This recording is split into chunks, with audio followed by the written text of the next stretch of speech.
اللہ تعالیٰ کی ذات کے لیے لا تعداد درود و سلام نبی پاک صلی اللہ علیہ وسلم کی ذات پر اور آپ کے آل پر۔ اللہم صلی علی محمد وعلی آل محمد کما صلیت علی ابراہیم وعلی آل ابراہیم انک حمید مجید۔ اللہم بارک علی محمد وعلی آل محمد کما بارکت علی ابراہیم وعلی آل ابراہیم انک حمید مجید۔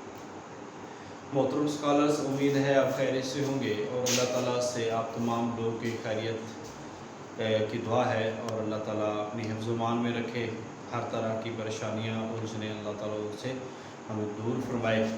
تو جیسا کہ ہم لیکچر اسلامیات کی تیاری کا جو پراپر سلسلہ جو ہم کر رہے ہیں وہ الحمدللہ چل رہا ہے۔ یاد رکھیے میرے ساتھ کئی لوگ ایسے ہیں جو لیکچر میتھ، کیمسٹری، دیگر سبجیکٹس کے جو ہیں وہ لیکچر لے رہے ہیں، مگر زوم کلاس کوئی نہیں ہوتی۔ زوم کلاس کا مطلب یہ ہے کہ اس طرح جو کلاس پڑھائی جاتی ہے یہ کوئی بھی نہیں کر رہے۔ 90 سے 80% جو لوگ ہیں وہ صرف لیکچر ریکارڈ کر کے وہ ان کو پرائیویٹ ویڈیو میں سینڈ کر دیتے ہیں، تو اس حساب سے وہ لیکچر لے لیتے ہیں۔ کبھی کبھار ہفتے میں 1-2 دن ہوتے ہیں ڈسکشن کے لیے، وہ 15 سے 20 منٹ ڈسکشن کر سکتے ہیں۔ تو یہاں پہ ہم آپ کو ایک پراپر کلاس دیتے ہیں، نوٹس بنا کے، وہاں پہ نوٹس اور ٹیسٹ سیشن کا بھی سلسلہ کوئی، بس لیکچر دیتے ہیں اور ڈسکشن ہے۔ 8-8 ہزار روپے فیسز ہیں۔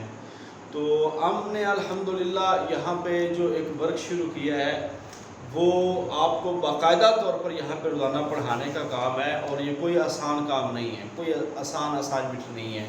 پہلے اس کا اتنا تیار کرنا، پھر اس طرح کے نوٹس بنا کے لانا، اس چیز کو بنانے کے لیے کتنا پڑھنا پڑتا ہے یہ آپ بخوبی اندازہ لگا سکتے ہیں۔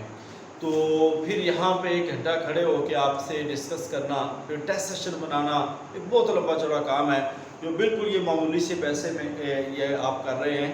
تو بہرحال یہی دعا ہے کہ اللہ تعالیٰ آپ کو کامیاب فرمائے اور آنے والی راہیں آسان فرمائے۔ تو ہم اس میں نئے سیشن میں بہت ساری تبدیلیاں ہوں گی، تو آپ احباب دوسروں تک یہ بات پہنچا دیں، یا جو سن رہے ہیں وہ والے کہ جو لوگ نئے سیشن میں ایڈ ہونا چاہتے ہیں ان کا انشاءاللہ تعالیٰ ہم آغاز کرنے جا رہے ہیں، جلدی وہ ایڈ ہو سکتے ہیں۔ تو آج ہم نے بنو عباس کے جو اہم کویسچن ہے وہ ہم نے ڈسکس کرنے ہیں۔ آپ کو یہ بتا دیں کہ لازمی نہیں کہ ہم نے سارا بنو عباس یاد کرنا ہے، مگر آج کچھ کویسچن ایسے ہیں جو اکثر انٹرویو میں پوچھے گئے کویسچن ہیں، اس لیے میری آپ سے درخواست ہے کہ آج کے لیکچر کو اچھا سنیے گا اور اس کو یاد بھی کیجیے گا، کیونکہ اس حوالے سے کافی کویسچن ہیں۔ یہ جنرل کویسچن جو 4 آپ کے سامنے لکھے ہوئے ہیں وہ ابھی شروع کرتے ہیں جی، اور اس کے ساتھ ہی بنو عباس کا جو ابتدا ہے وہ ہم الحمدللہ کرنے جا رہے ہیں۔ بنو عباس خاندان کی ابتدا۔ ابو مسلم خراسانی جو ابو العباس کی تحریک کو، یعنی کہ بنو عباس کی تحریک کو کامیاب کرنے والا ہے، وہ یہی ہے جو کہ ایک پارسی انسان تھا، عبد الرحمن بن مسلم خراسانی اس کا اصل نام ہے۔ اچھا، اس کا ایک اور نام بھی آتا ہے، وہ آتا ہے ابراہیم بن عثمان۔ ابراہیم بن عثمان جو ہے وہ اس کا زیادہ اتھینٹک نام کتب میں بیان کیا گیا ہے۔ ابو مسلم خراسانی کی تحریک عباسیہ کا دائی کس نے بنایا تھا؟ تو یہ امام ابراہیم بن محمد عباس ہیں جنہوں نے ابو مسلم خراسانی کو عباسیہ تحریک کا دائی بنایا تھا۔ نصر بن سیار، یہ یاد رکھ لیں، یہ ایم سی کوز آ جاتا ہے، اس کے ایم سی کوز بھی میں آپ کو سینڈ کروں گا، بس وہ ایم سی کوز آپ نے لازمی پڑھ لینے اور آج کے لیکچر سن لیں، وہ ایم سی کوز پڑھ لیں، بس بات کلیئر ہوگی اور آپ کو بنو عباس میں پڑھنے کی ضرورت نہیں ہے۔ آج جو پڑھاؤں گا آپ کے لیکچر کے جو سوال ہیں اسی میں سے آئیں گے، اس سے باہر نہیں آئیں گے انشاءاللہ۔ تو نصر بن سیار خراسان کا رہنے والا تھا، اور نصر بن سیار جو ہے عربوں کے کس قبیلے سے تعلق رکھتا تھا؟ یہ عربوں کے مصری قبیلے سے تعلق رکھتا تھا۔ امام ابراہیم کے 2 بھائیوں کے نام کیا تھے؟ ابو العباس اور ابو جعفر منصور۔ ابو العباس صفاح اس کا نام ہے، یہ 2 بھائی تھے، اور ابو جعفر منصور یہ بنو عباس کا حقیقی بانی اس کو کہا جاتا ہے۔ ابو مسلم خراسانی نے کس طرح باقاعدہ عباسی تحریک کا آغاز کیا؟ کس تحریک کو 25 رمضان المبارک کو انہوں نے باقاعدہ اس تحریک کا آغاز کیا ہے۔ تو اب آ جاتے ہیں ہم باقاعدہ طور پر عباسی خلفاء پر اور عباسی حکومت اور ان کے بارے میں مکمل جو تفاصیل ہیں وہ ہم ذرا یہاں سے اب انشاءاللہ تعالیٰ پڑھتے ہیں وہ آپ نے بڑی توجہ سے سننا ہے۔ تو سب سے پہلے عباسی خلفاء کی تعداد آپ کو بتا لیتے ہیں۔ عباسی خلفاء کی تعداد، عباسی خلفاء کی تعداد ہے جی 37۔ 37 عباسی خلفاء کی تعداد ہے، اور پہلا خلیفہ جو ہے عباسیوں کا پہلا عباسی حکمران ہے ابو العباس صفاح۔ یہ انتہائی ظالم انسان بھی تھا، اس وجہ سے صفا خون ریز کے معنی ہیں، تو ابو العباس صفاح یہ پہلا حکمران ہے، اور عباسیوں کا آخری حکمران۔ یہ ایک سمپل سے پیسے جو آپ کو پیپر میں آ رہے ہیں کافی سالوں سے، یہ والے پیسے ہیں۔ عباسیوں کا جو آخری خلیفہ ہے مستعصم باللہ۔ اچھا یہاں پہ لوگ غلطی کر جاتے ہیں، معتصم باللہ آ جاتا ہے، تو یہ آخری خلیفہ کا نام مستعصم باللہ، مستعصم باللہ، یہ آپ نے یاد رکھنا ہے۔ جو سب سے جو حقیقی بانی کہا جاتا ہے عباسیوں کا، حقیقی بانی، وہ ہے ابو العباس صفاح۔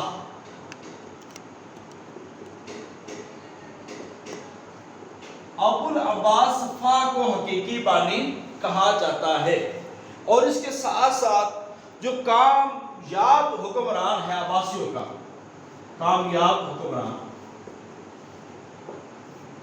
اس کا نام ہے ابو جعفر منصور۔ اچھا ان کی تعداد 37 اور بعد میں 36 بھی آئی ہے، اس کو مزید آپ انشاءاللہ تعالی کنفرم کریں گے، مگر اکثریت نے اس کو 37 لکھا ہے۔ اگر آپشن 37 کا نہ آئے، وہاں پہ 36، 38، 40 یا 35 کا آ جائے، تو پھر کنفرم ہے آپ نے 36 لگانا ہے۔ اگر 36 کا آپشن آئے تو پھر 37 لگانا ہے۔ اگر دونوں آ جائیں تو پھر اس پہ ہم طے کر کے 37 سے کریں گے انشاءاللہ، مزید اس پہ ہم بات کر لیں گے، اس کو دیکھ لیں گے۔ اس کے ساتھ یہ جو ایم سی کیو ہیں، یہ بڑے اہم سوالات ہیں جو اکثر و بیشتر پیپر میں آ چکے ہیں اور کئی دفعہ آ رہے ہیں۔ تو عباسیوں کا جو بانی ہے ابو مسلم خراسانی، ابو مسلم خراسانی کا اصل نام ابراہیم بن عثمان، میں نے ابھی پہلے بھی نام آپ کو بتایا، اس میں اختلاف ہے بہرحال۔ ابراہیم بن عثمان جو ہے یہ ایک پارسی نسل سے تھا، اور عبد الرحمن بن مسلم اس کا نام آیا ہے۔ ابو المسلم خراسانی ایران کا رہنے والا ایک انتہائی زیرک اور دانشمند انسان تھا، اور کہا جائے تو بنو امیہ کی اینٹ سے اینٹ بجانے والا بھی یہی شخص ہے، اور بنو عباس کو اقتدار دلانے والا بھی یہی شخص ہے، اور اس نے جو طاقت دی بنو عباس کو، جس کی وجہ سے ابو العباس صفاح جو ہے وہ خلیفہ بنا، اور بعد میں اس نے اسی کو قتل کروا دیا۔ تو ابو مسلم خراسانی جو ہے یہ ایک انتہائی زیرک اور اہم شخص تھا بنو عباس کا، جس نے بنو امیہ کی خلافت کو ختم کروایا اور بنو عباس کی خلافت کو اس کا آغاز کیا۔ تو اس لحاظ سے جو پہلے لوگ ہیں وہ کمانڈر ہے وہ ابو مسلم خراسانی ہے، مگر خلیفہ یاد رکھ رہے ہیں وہ ابو العباس الصفاح ہے، یہ پہلا خلیفہ ہے۔ تو اس کے بعد ہم بات کر لیتے ہیں کہ ابو العباس صفاح پہلا خلیفہ، یہ میں 36 نہیں کراؤں گا، بلکہ مشہور و معروف جو لوگ ہیں ان کے بارے میں ہم بات کریں گے۔ ابو العباس صفاح جو ہے اس کا 132 سے 136 ہجری اس کا دور ہے، اور جو چین کے ساتھ جنگ قاروس لڑی گئی چین کے ساتھ، وہ اسی کے دور میں ہوئی ہے، جنگ قاروس اسی کے دور میں ہوئی ہے، اور محمد بن علی عباسی کا یہ بیٹا تھا، اور کوفہ میں اس نے اپنا ابتدائی خطبہ دیا تھا۔ ابو العباس صفاح بالکل مختصر آپ کو اس کے بارے میں بتا رہے ہیں، لمبی چوڑی ہسٹری آپ کو پڑھنے کی ضرورت نہیں، ہاں اپنے نالج کے لیے آپ ضرور پڑھیں، مگر یہاں پہ لیکچر میں آپ کو ان چیزوں کو آپ مد نظر رکھتے ہیں جو آپ کے ٹیسٹ کے حوالے سے موسٹ امپورٹنٹ چیزیں ہیں۔ اس کے بعد دوسرا خلیفہ ہے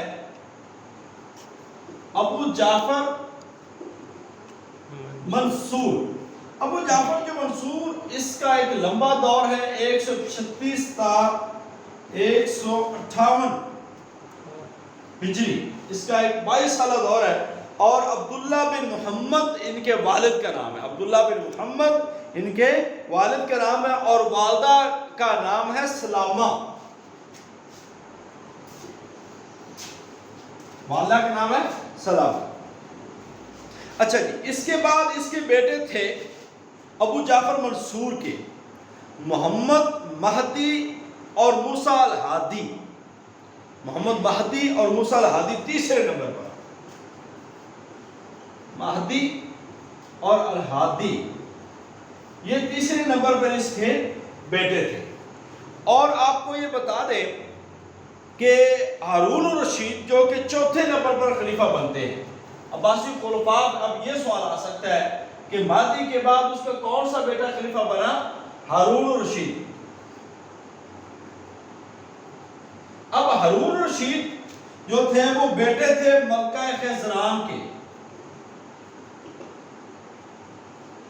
اور ملکہ خزران یعنی کہ بیوی تھی مہدی کی، بیوی تھی مہدی کے ملکہ خزران. اس کے بیٹے تھے ہارون الرشید اور ان کے اتالیق تھے جعفر برامکی. ہارون کا اتالیق یہ یاد رکھنا ہے، برامکا خاندان ہے نا، برامکا. ہارون کا جو اتالیق تھا وہ مشہور و معروف جعفر برامکی تھا. یہ یاد رکھنے والی چیز ہے. تو ہارون جو ہے، ہارون الرشید، یہ قرطوس میں پیدا ہوئے 148 ہجری میں. یہ قرطوس میں پیدا ہوئے 148 ہجری میں. اور ہارون الرشید اور ان کے آگے بیٹے تھے مامون اور امین. ہارون کے دو بیٹے تھے. یہ باتیں ابھی میں کلیئر کر رہا ہوں کہ سب سے پہلے ابو العباس صفار، ان کے بعد تھے ابو جعفر منصور. ابو جعفر کے بیٹے تھے دو، مہدی اور ہادی. اب مہدی کے آگے بیٹے تھے ہارون. مہدی کی بیوی کا نام تھا ملکہ خزران. ملکہ خزران والدہ تھی ہارون الرشید کی. یہ سوال بڑی دفعہ آیا ہے، اس لیے میں آپ کو کہہ رہا ہوں کہ ملکہ خزران بیوی تھی مہدی کی اور والدہ تھی ہارون الرشید کی. ہارون الرشید کے آگے تھے بیٹے دو، اور دو بیٹے دونوں الگ الگ بیویوں سے تھے.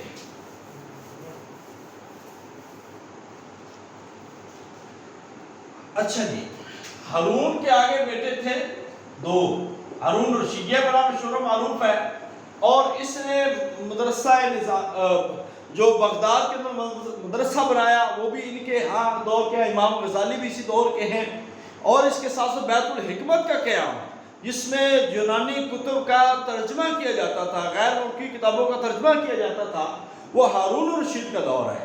تو سب سے سنہری دور اگر اس لحاظ سے دیکھا جائے جو مشہور ہے تو وہ ہارون الرشید کا دور ہے سمجھا جاتا ہے. ہارون کے آگے بیٹے تھے دو، ایک تھا مامون اور ایک تھے امین. امین اور مامون. امین جو تھے یہ بیٹے تھے زبیدہ کے، اور جو مامون تھے یہ ایک ایرانی عورت تھی جس کا نام تھا مراجل. یہ ایرانی مراجل کے تھے. اب ماؤں کے اختلاف کی بنا پر ان دونوں بھائیوں میں بھی آپس میں بڑا اختلاف تھا، اور پھر یہی ہوا کہ ہارون الرشید طاہر بن حسین نے، مامون نے اس کو قتل کیا. کس سے کروایا؟ طاہر بن حسین سے. طاہر بن حسین سے اپنے بھائی امین کو قتل کرا دیا، کیونکہ آپس کی ان کی لڑائیاں اور چپکلس وہ جاری رہتی تھی. اس وجہ سے جو ہے ان کا آپس میں بڑا مسئلہ بنا رہا. اور امین کے بعد خلافت جو مل گئی وہ مامون الرشید کے پاس آئی، کیونکہ ایرانی مراجل عورت وہ یہی چاہتی تھی. اور انہوں نے زبیدہ کے بیٹے کو قتل کروا دیا بھائی کے ہاتھوں، اور طاہر بن حسین نے قتل کیا. اور اس کے بعد خلافت چلے گی مامون الرشید. اور امین تھے 5ویں نمبر پر اور مامون تھے 6 نمبر پر بادشاہ. چھٹے نمبر پر تو ہارون کی والدہ کا نام ہے آپ کو بتا چکا ملکہ خسران، اس کا بیٹا تھا ہادی، پہلا بیٹا تھا جو کہ اور مادی کی بیوی تھی، ٹھیک ہے، یہ میں نے آپ کو بتا دیا ملکہ خسران کے بارے میں۔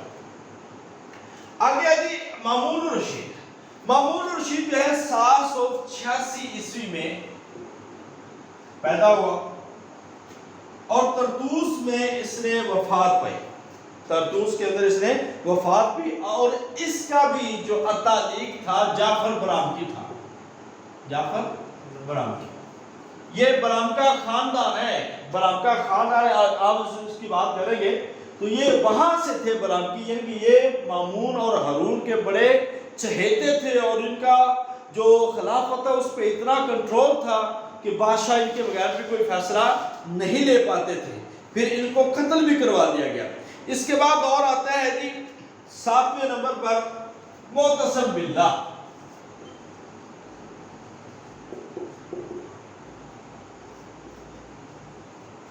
واثق باللہ،